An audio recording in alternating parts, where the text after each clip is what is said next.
In life, sometimes the people we trust most carry shadows that are hardest to detect. When a relationship starts off well, it's often impossible to see the first signs of darkness. People want to believe in what they perceive as good, and this often leads to emotional blindness. In this narrative, we witness the inner world of someone going through a similar process. While everything seems normal on the outside, a growing unease within turns into the beginning of a larger story. Today we will discuss this issue in the story. If you are ready, let's start. My name is Zainab. I'm 32 years old and I work as a nurse in a private hospital. As I share this story with you, my hands are still shaking because what I'm about to tell you happened just a few months ago. And believe me, every woman who hears this story will say, I could have been in this situation too. Is the story of how my marriage, my life, and my self-confidence were shattered. But it's also the story of how I got back up, saved myself, and took revenge on that monster. If you're watching this video right now,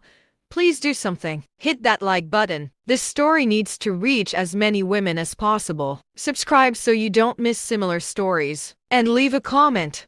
Where are you? What time is it?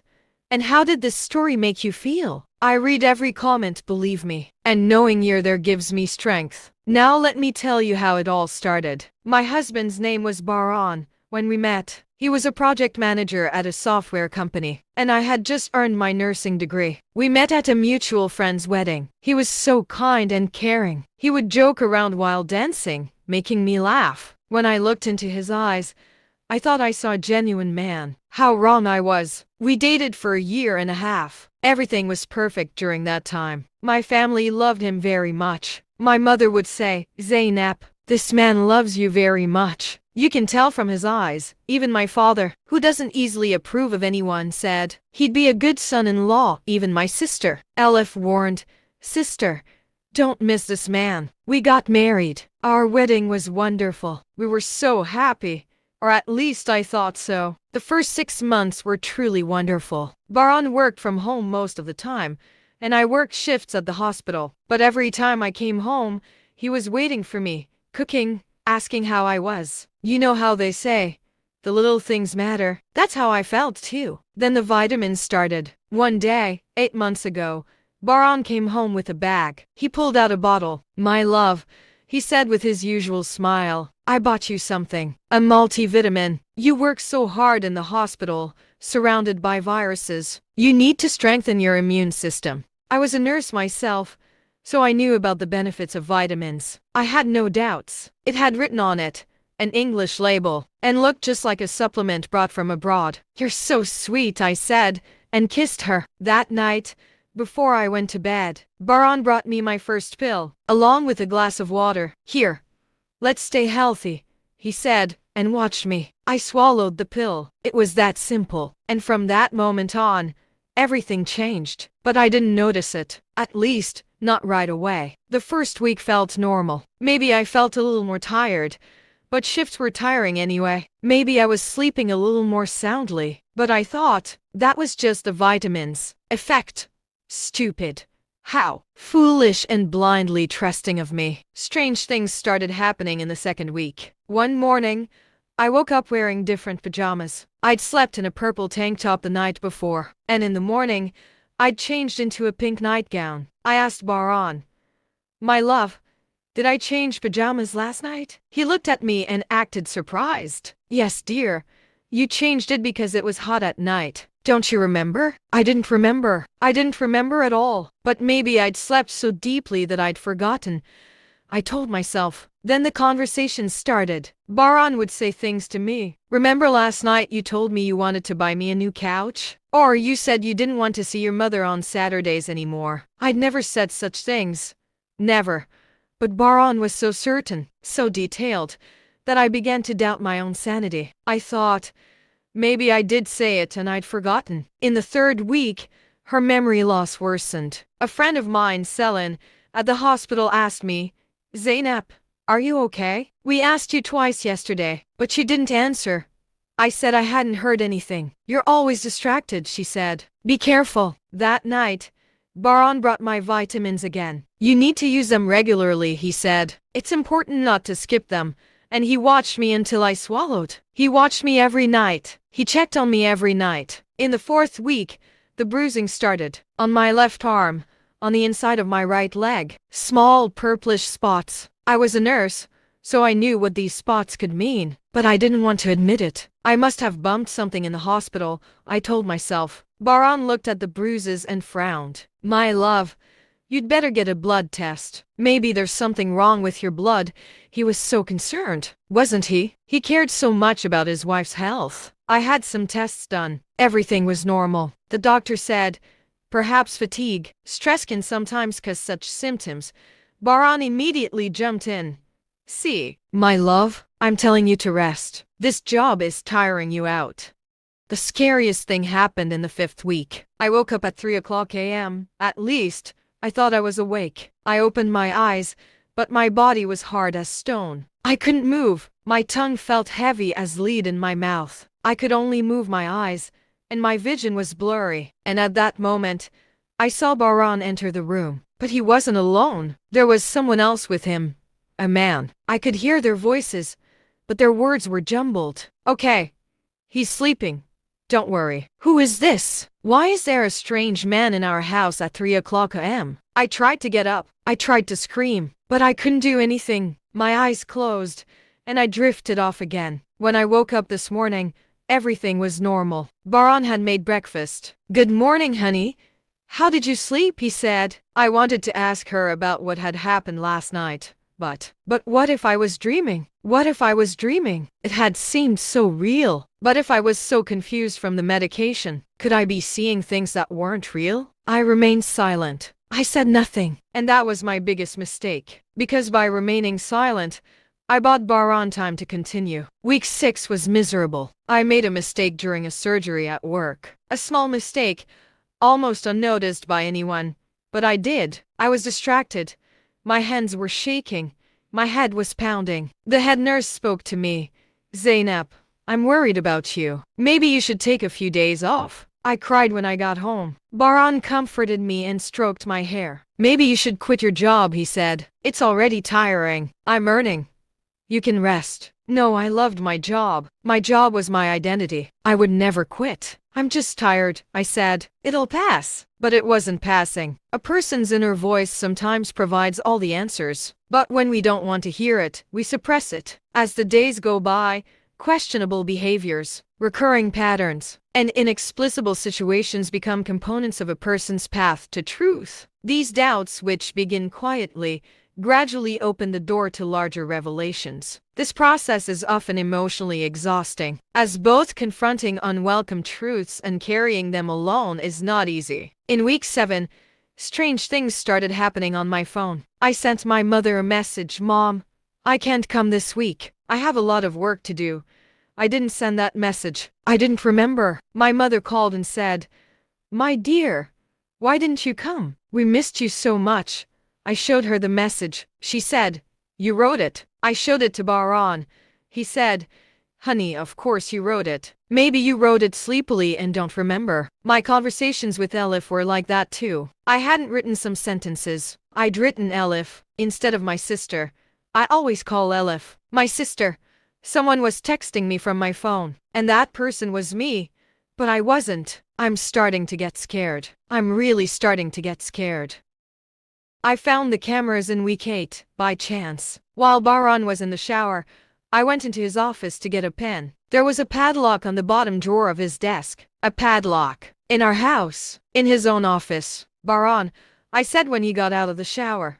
What is this lock? He didn't seem flustered at all. He was very calm. Oh, I'm working with a new client. I signed a confidentiality agreement and I have to keep the files locked up. It made sense. But something inside me was screaming. No. This isn't right. That night, Baran brought my vitamins again, as always. He handed me the glass, the pill, and watched. And at that moment, something changed inside me. I made a decision. I wasn't going to take these pills anymore. I didn't know what was in them, but I knew something was terribly wrong. I put the pill in my mouth. I drank water from the glass, and put my tongue aside. Baran looked at my face. Did you swallow it well? He asked. I opened my mouth wide. Nothing was visible. He smiled. Well done, my love. Now go to sleep. He kissed me and left the room. My heart was racing. I got up immediately, ran to the bathroom, and spit out the pill. It looked small, white, and innocent. But now I knew it wasn't. I'll never forget that night. Because that night, for the first time in months, I was awake. Really awake. I lay in bed, closed my eyes, but I didn't fall asleep. Baran checked twice. He listened to my breathing and touched my arm lightly, testing to see if I was asleep. I didn't move at all. I faked a perfect sleep. At 0:30 and closed the door gently. I waited. My heart was beating like it was going to jump out of my chest. I pressed my ear to the bed and listened. There were voices coming from downstairs. Baran was talking on the phone. I could hear his voice, but I couldn't understand the words. Then the sound of a door opening. The front door. Someone entering the house. Oh my God. Someone was breaking into the house. In the middle of the night, I got out of bed. My legs were shaking. I opened the bedroom door inch by inch. I crept toward the stairs. Step by step, in the darkness, I made my way. I paused under the chandelier and reached the top of the stairs. And what I see below? Baran was there. And next to him was a man, middle-aged, someone I didn't recognize. They were sitting in the living room, counting money. My money. Cash. Is that enough for this week? The man was saying. Yes, that's the price of the 500 lira package, said Baran. Package? What package? The photos were great. By the way, the man said, I don't know if you'd like more, but I'll take them. Photos? Which photos? I have a video package coming out this weekend, Baran said, a hint of pride in his voice. Are you interested in that too? Sure. What's the price? 1,500 for the video. Disgusting. I took a step back, but my foot crunched. They both turned. Baran looked up. His eyes widened. Zainab. I froze. I couldn't move. The man stood up in panic. Are you crazy? Shouldn't he be sleeping? Baran ran up the stairs. I ran to my room too. I tried to close the door, but he was stronger. He came in. He grabbed my arms. Calm down, he said. I can explain everything. Let me go! I tried to scream, but no sound came out. My throat was tight. My love, please. This is not what you think. Are you selling me? The words came out of my mouth. Are you selling my photos? He fell silent. His face turned pale, and that silence told everything. Oh my God, I said. I put my hand over my mouth. Oh my God. What have you done to me? I stumbled backwards. Baran tried to reach out, but I pulled away. Don't touch me, I said. Don't touch me. That man shouted from below. Baran, I'm leaving. This is beyond me. The door slammed shut, and there I stood, in my own home, in my own bedroom, facing my husband. This was not my husband. This was a stranger. This was a monster. How many months? I asked. My voice was very calm. It was very cold. How many months have you been drugging me? Zainab, it's not medicine. It's just, how many months? He swallowed. 8 months. 8 months. For 8 months, I was raped in my own home, in my own bed. Maybe not physically, but in every way. My privacy, my honor, my body, my life were violated. I fell to my knees and cried. I cried so hard it felt like my lungs were breaking apart. Baran leaned toward me. Zainab, please. Let's talk. I love you. I just needed the money and... Money? I looked up at him. Money for me? Did you sell me out? No. It's not like that. No one touched you. Just photos, just videos. While you were sleeping. Nothing happened. Nothing. Was it nothing to make money with my unconscious body? Go, I said. Zainab, go. I screamed. Go now. Quick. He stood up. He raised his hands. Okay. I'm going. But please, let's talk in the morning. Don't go to the police, please. I can explain everything. Don't go to the police. Of course he didn't want me to go to the police. Baran left the room. He went to the guest room. I locked the door. And that night, that long dark night, I sat on my phone and searched. I typed in husband secretly taking pictures of her sleeping at home. Pages of results appeared. This wasn't just happening to me. It was happening to dozens, hundreds of women. I watched the videos. A woman was telling the story. My husband was filming me while I was falling asleep. Then he was selling it. Another said, she's been sharing my photos with her friends. Another said, he drugged me for months. I ended up in the hospital. I started feeling nauseous. I ran to the bathroom and threw up. I threw up until my stomach was empty. By morning, I had made up my mind. I would leave this house. I would gather evidence. I would go to the police. And I would let that animal rot in a cage. But first, I had to do something first. While Baran was taking a shower,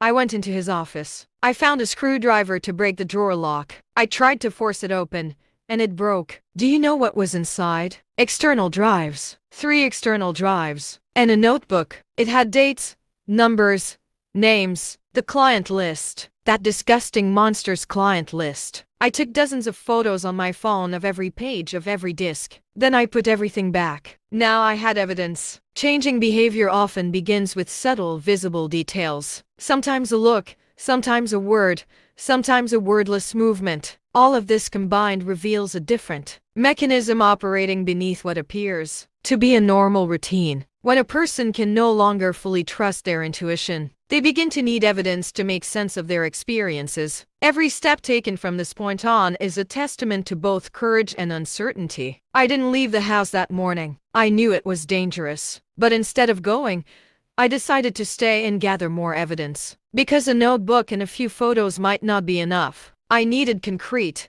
irrefutable evidence of what Baran was doing, how he was doing it, and to whom he was selling it. I was making coffee in the kitchen when Baran came out of the shower. It was as if nothing had happened. He paused when he saw me. There was fear in his eyes. Zainab, he said, his voice trembling. We need to talk about last night. I turned to him. My face was expressionless. There's nothing to talk about, Baran, I said. My voice was icy. You know very well what you did to me. And now I know too. But I didn't do anything to you, he said. He came and tried to hold my hands. I pulled back. Zainab, please.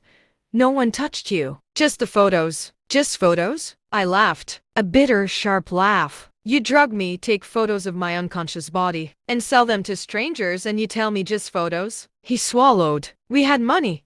But we owed money. You didn't know. But my credit cards. Lie. I slammed the glass on the counter so hard it cracked. Don't lie. We don't owe any debt. I see the bills. I see the accounts. You didn't do it for the money. You did it for the pleasure. For sick pleasure. Tears welled up in her eyes. She looked like she was about to cry. I'm not sick. Other women do this too. There's so much content on the internet. Everyone does it. With their consent. I screamed. They do it willingly. I am a woman who has been drugged, deprived of her will, and deceived. How can you compare? His hand was trembling as he grabbed his hair. I'm sorry, he said. I'm sorry. Please don't go to the police. I'll get treatment. I'll go to a psychologist. I'll make up for everything. I looked at him. This man was once my world. The man I trusted. The man I loved. The man I shared my life with. Now all that stood before me was a terrifying mask. I won't be going to the hospital today, I said. I was sick. I'll take time off. He looked at her hopefully. Okay, good idea. You rest. I'll work at home. We'll talk. We'll fix everything. No, Baran. You can't fix anything. I stayed home that day. Baran was working in his office. I was making my plan. I did some research online. I found hidden camera systems with one-day delivery options. I ordered 2 tiny cameras, one for the bedroom and one for the living room. At noon, Baran came out. I'm going to buy bread, he said. Do you want anything? I said.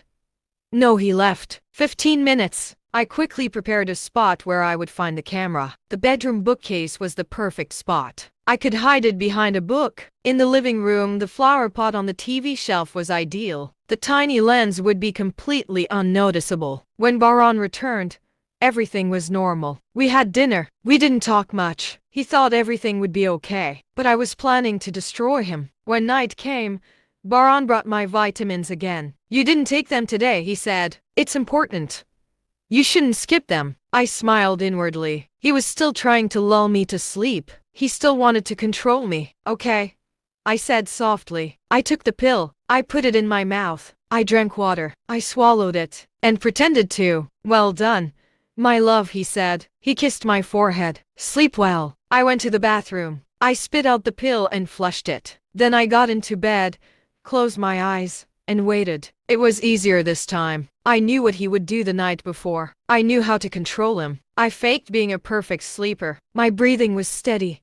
My body relaxed. Baran came, checked and left. At 1 a.m., his phone rang. I could hear his voice. Yes, tonight is available. Until 2 o'clock. Okay. We said 1500. Bring cash. Your heart practically stopped. Someone was going to come tonight too. He was going to sell me out tonight too. At 1:45 a.m., the doorbell rang. Baran went downstairs and opened the door. Footsteps. 2 people. They entered the living room. I got up and crept to the top of the stairs. The camera was recording everything, but I still wanted to see. I had to see. Here, Baran was saying, opening his laptop. What was shot this week? A 20-minute video. It's not explicit, but it has some pretty specific poses. The man looked at the screen. He was middle-aged, overweight, and disgusting looking. Wow, he said. Your wife is really beautiful. Doesn't she ever wake up? Absolutely not. The medicine is very effective. He sleeps until morning. So where did you find this job? How did it come to your mind? Baran laughed. There are forums on the internet. That's where I learned. At first, I was just taking photos of my wife and looking at them myself. Then I thought I could sell them. That first sale was very exciting. Now I have regular customers, private groups. There are thousands of them. Thousands. Thousands of sick people were watching my photos. The man took out the money. We said 1500, right? Yeah. Let me copy it to the USB. USB.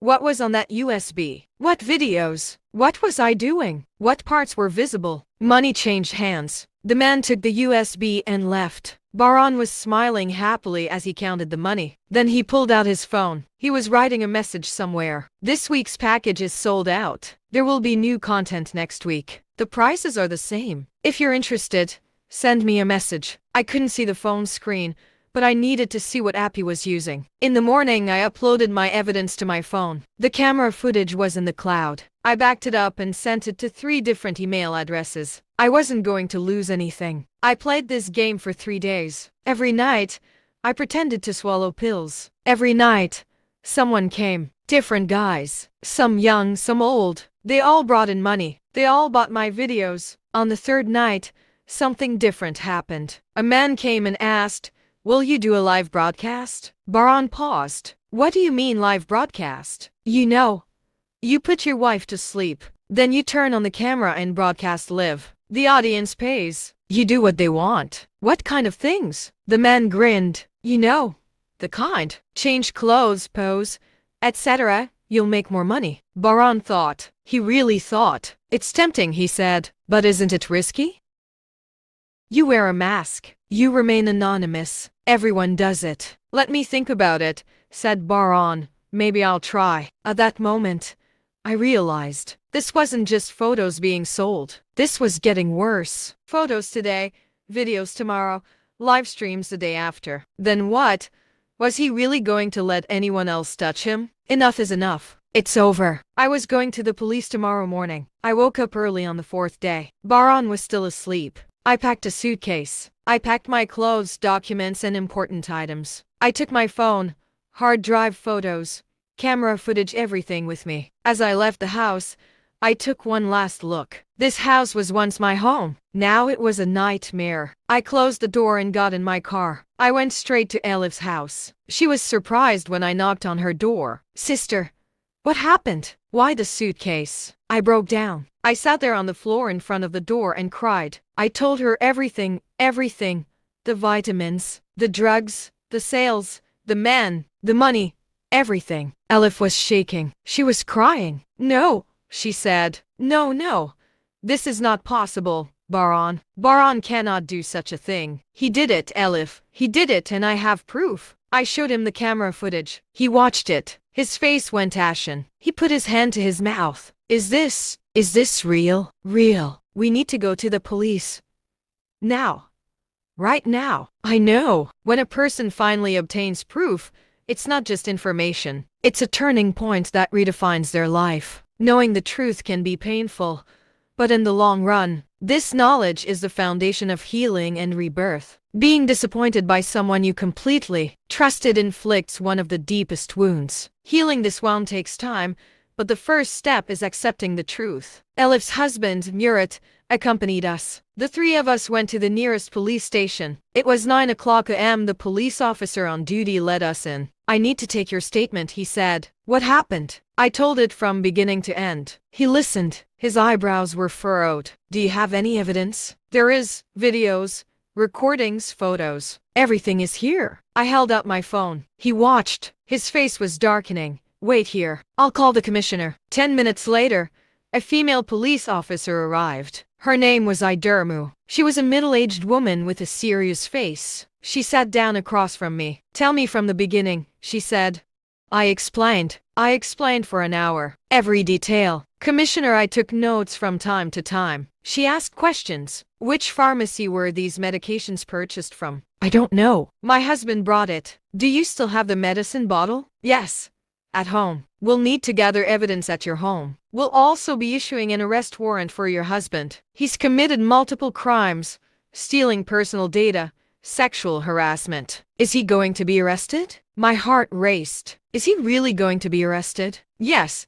The evidence is very clear. But first you need to get a medical report. You need to go to the hospital and have your blood tested for substances." "But I haven't taken the pills for 3 days. Some substances stay in the blood for a long time." "Let's try." We went to the hospital. I gave blood. I gave urine. The doctor examined me. "There are bruises on your body," he said. "I'll put them in the report." The reports were ready within hours. The test results were in. The date rape drug. Baran had been giving me the date rape drug for months. Commissioner I nodded when she received the report. "We're taking action now. We're going home. We're collecting evidence. We're taking your husband into custody." I didn't watch the police raid the house. I waited at Elif's house. But Commissioner I called me on the phone. "Zainab, you should see what we found in the house. Please come to the station." They sat me in front of a computer. There were files on the screen. Hundreds of files. "These are the files from your husband's hard drives," said Commissioner I.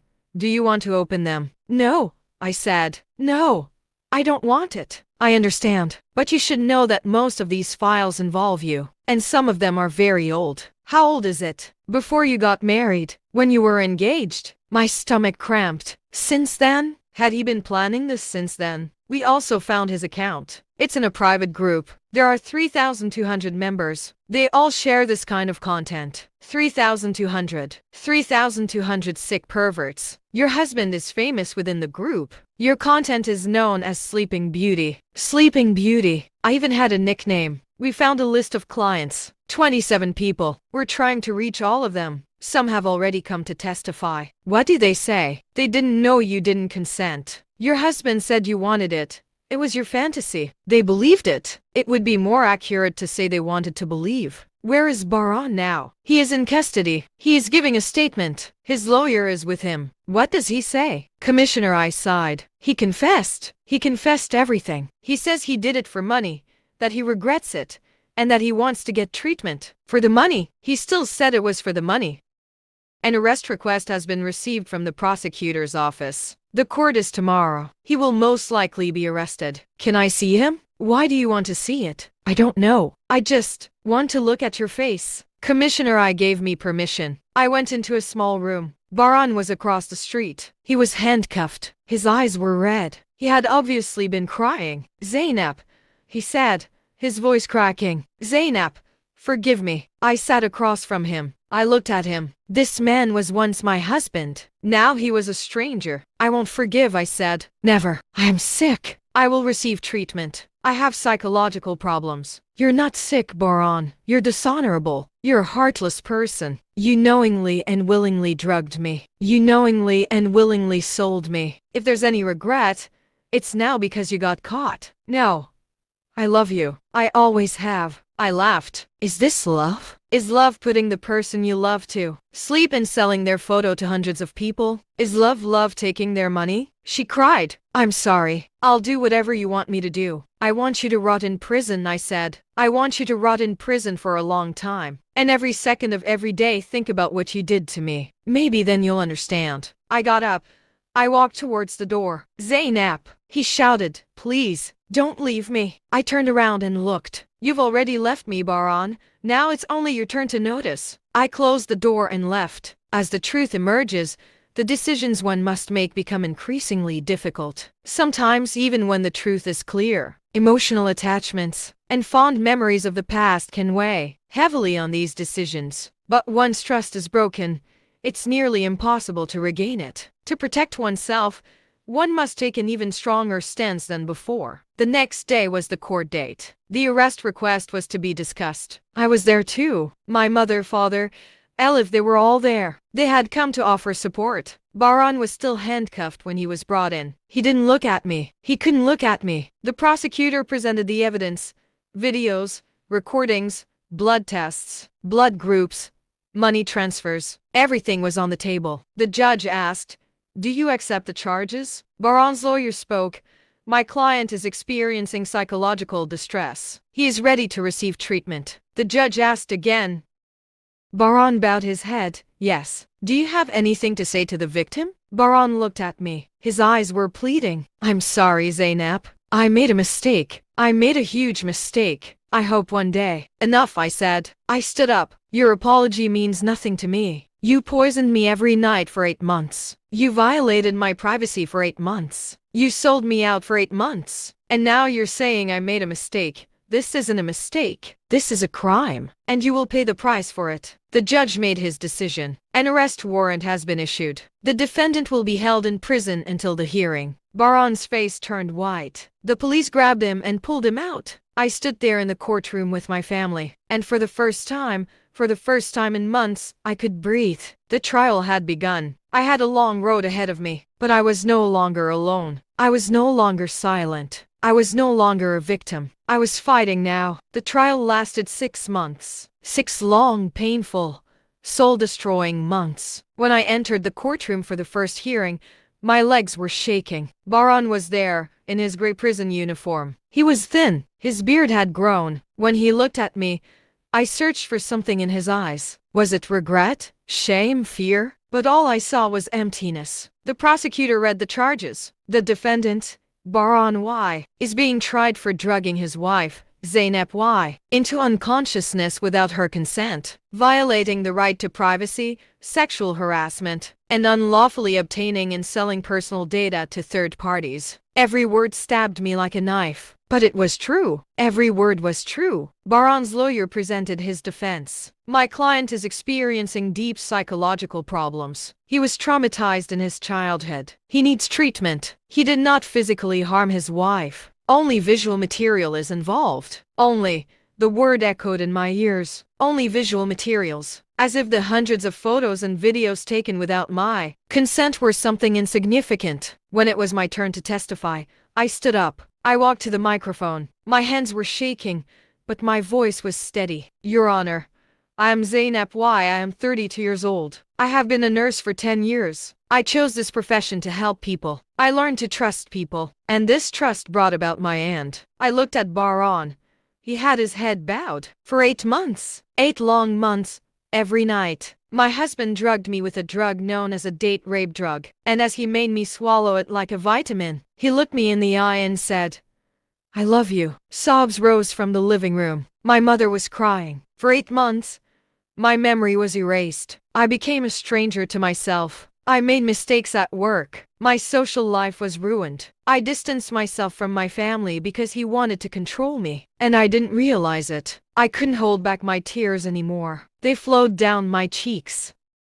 For 8 months, while I was unconscious, my husband photographed me. He filmed me. He turned my private moments, my intimate images, into money. He sold them to 27 people. But the truly horrifying thing is this. He shared it in a group of 3,200 people. 3,200 people saw my images. They made comments. They made demands. Baran's lawyer objected. "Your Honor, my client has only shared limited content on his group." "Limited?"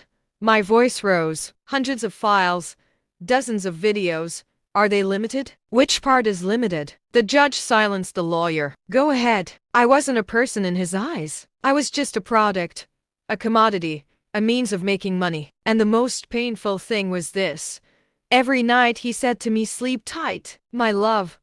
While he was asleep, he knew what he was doing to me, and he enjoyed it. They gestured for me to sit down, but I didn't finish. Today, here in this court, I ask you for one thing, justice, not just for me, but for all the women who are being harmed in silence like me, because there are hundreds, maybe thousands, of men like Baran, and if we don't give them a message, they will continue. I sat down. There was no applause in the hall, but there was silence, a heavy, dense silence. In subsequent hearings, witnesses were heard. Commissioner I appeared and presented the evidence. Hard drives, recordings, money transfers. Everything was laid out on the table. Selin, my colleague, arrived. Zainab had changed a lot in recent months. She was always distracted, always tired. One day, she almost made a mistake during surgery. I asked her, "Are you okay?" But she didn't know why. Elif, my sister, came. My sister always told me everything, but she had distanced herself during this time. Now I understand why. Because Baran was isolating her from her family. My mother came. She explained through tears.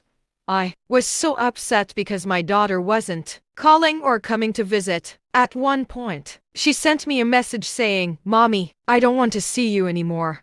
That message broke my heart. But it wasn't Zainab who wrote that message. It was Baran. The most shocking witness, however, was a former client of Baran's, a man named Emrah, 35 years old, married, and a father of 2. I was in his group, he said. A lot of content was being shared there. Baran's posts were very popular because they were professional. They were high-quality shots. "Did you know that the woman did not consent?" asked the prosecutor. Emrah bowed his head. "I didn't know. I didn't know exactly." Baran had said his wife enjoyed this fantasy. But now that I think about it, yes, I should have realized something was wrong. If a woman really wanted her face, she'd be shown. But Zainab Hen's face was always covered.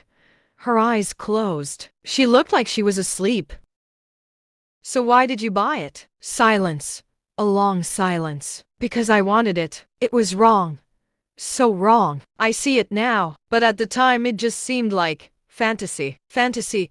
My life being ruined was just a fantasy to them." During the trial, I began receiving psychological treatment. I worked with a therapist named Dr. Layla Korkmaz. Meeting with her was very difficult because it was the first time, truly the first time, that I was speaking out loud about what was happening to me. "Zainab," he said in one session, "I know you feel guilty, but you have to understand this. You were manipulated. Baran deliberately deceived you." But how did I not notice? I'm a nurse. I should know about medications. "Because you trusted, and trust makes manipulation easy. Baran abused your trust. It's not your fault." But it felt like a mistake. Every second of every day, I was angry with myself. Why didn't I question it? Why didn't I investigate? Why didn't I wake up at the first sign? When the truth is revealed, most people experience shock. This shock stems both from difficulty believing what happened and from the uncertainty created by prolonged manipulation. However, over time, a person learns to reacquaint themselves with their own emotions, hear their inner voice, and trust their intuition. This is a crucial part of the healing process. Dr. Layla diagnosed me with post-traumatic stress disorder. I was having nightmares at night of Baran bending over me, giving me medication, taking photos. I'd wake up screaming. Elif stayed by my side those nights, stroking my hair and telling me, "It'll pass.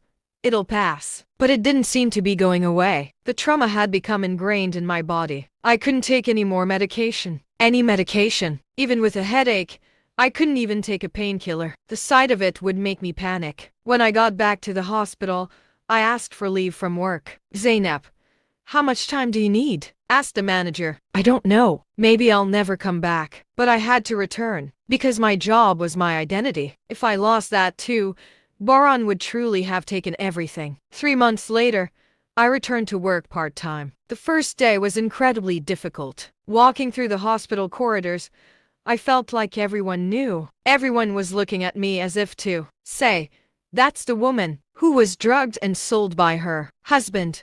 But no one said that. No one even knew. They were just voices in my head. The trial continued. Expert reports arrived. A psychiatrist examined Baran, The defendant exhibits signs of antisocial personality disorder. He lacks empathy. He has a high propensity for criminal activity. Baron's lawyer requested a counter-report. Another psychiatrist arrived. The defendant is suitable for treatment. He should be treated in a hospital, not in prison. The judge asked, "Defendant, what do you want?"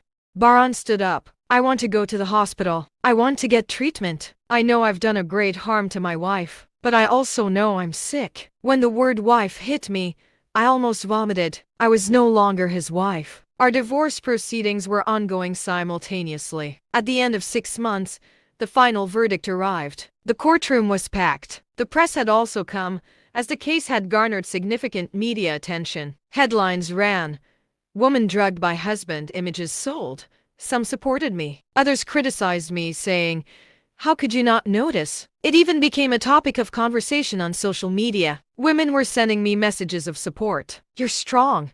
We're proud of you," they'd say. But some men were writing, "She's exaggerating. It's just a photo.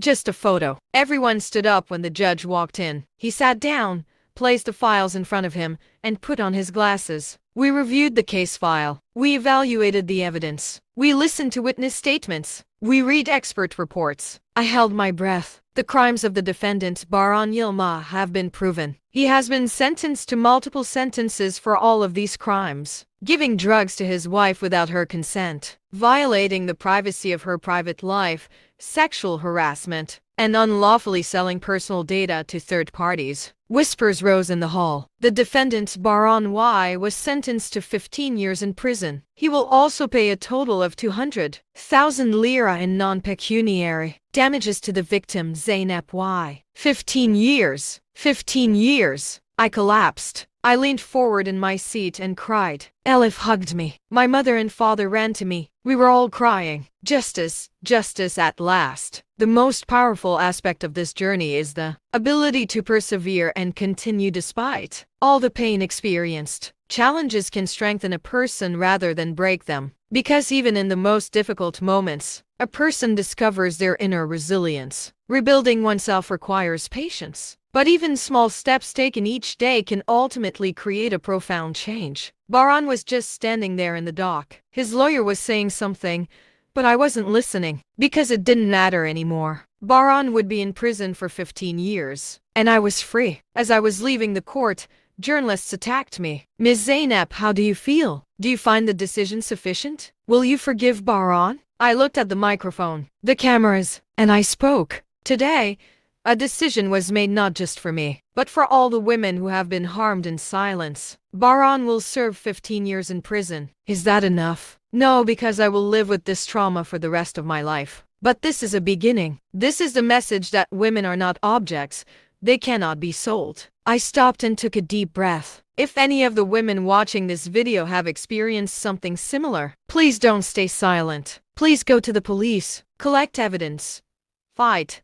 Because you don't deserve this. None of us deserve this. Then I walked out. The divorce was finalized 2 months later. The marriage ended in a single hearing. The judge declared, "The marriage has been shaken to its very foundation." I didn't ask for anything from Baron.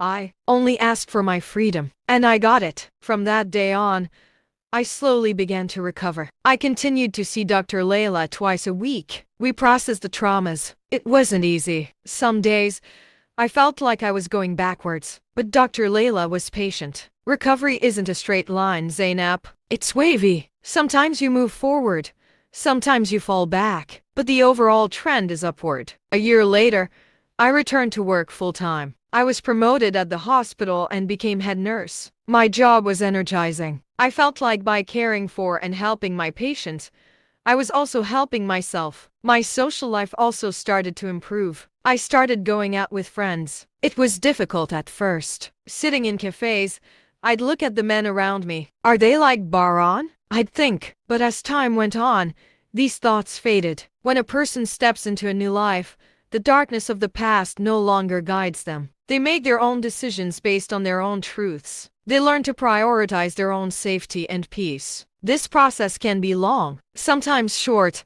but ultimately, they realize their own inner strength. 2 years later, I met someone. His name was Karim. He was a doctor. a pediatric surgeon. He was a very kind man. On our first meeting, I told him everything. Baran, the trial, the trauma. If this is too much for you, I said, I understand. Karam held my hand. Zainab, what happened to you is not your fault. And I admire your strength. Because you stood tall, you fought, and you won. My relationship with Karam progressed slowly. I took my time. He was patient too. It took us 6 months to kiss for the first time. It took us a year to be intimate for the first time. And even then, it was difficult. But Karam understood. He didn't force me. Today, 4 years later, I'm Zainab. I'm 36 years old. I'm still a nurse in Istanbul. I married Karam. I'm happy. Really. Honestly. Happy. Baran is still in prison. He served 5 of the 15 years. There are 10 more. Sometimes I wonder about his situation. But not much. Because he's no longer a part of my life. I'm making this video for you, the ones who are. Because I know there are women out there who are going through similar things. Maybe your husband isn't drugging you, but maybe he's controlling you. Maybe he's raping you. Maybe he's beating you. Maybe he's psychologically abusing you. And maybe you're thinking, I deserve this, or I can't escape, or nobody will believe me. But believe me, you can run. They will believe you, and you don't deserve it. Here are my recommendations for you. First, if your partner gives you vitamins or supplements and you feel strange, question them. Check the bottle. Research them online. If in doubt, keep one, take it to the pharmacy, and have it analyzed. Second, if you're experiencing memory lapses, it's not normal. Go to a doctor. Get a blood test. Order a drug test. Take this seriously. Third, if your spouse controls your phone and computer, knows your passwords or accesses your social media accounts, this is a warning sign. Protect your privacy. Fourth, tell the people around you, your mother, father, sibling, friend. Don't be alone, because harassers, rapists, and abusers isolate their victims. Fifth, gather evidence. Photos, videos, messages, audio recordings. Record everything. You'll need it in court. Sixth, go to the police. Even if you're not afraid, go without shame, because you're not to blame. The person who hurt you is. And finally, don't blame yourself. Don't say, how didn't I notice? How did I let it happen? Why didn't I do something sooner? Because that's how manipulation works. It starts slowly, subtly, unnoticed, and by the time you realize it, you think it's too late. But it's never too late. 4 years ago, I was in a very dark place. Now I'm in the light. You could be too.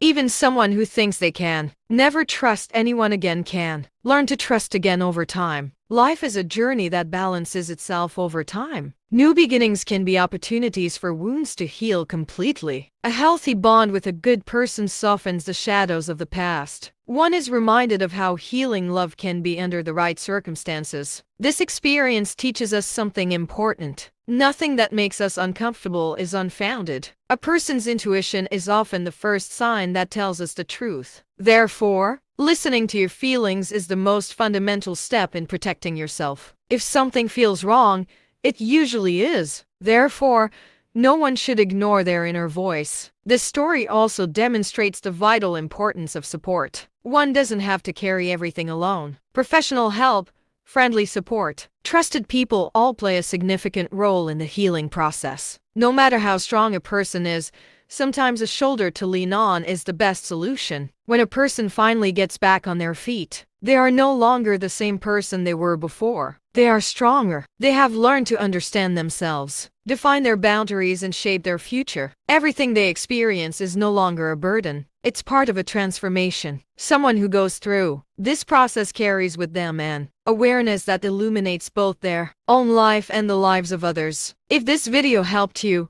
please like it, share it. It might just save a woman's life. Subscribe so we can share similar stories. And leave a comment. Tell us where you are and how this story made you feel. I read every comment. And remember, you are valuable. You are strong. You deserve to survive.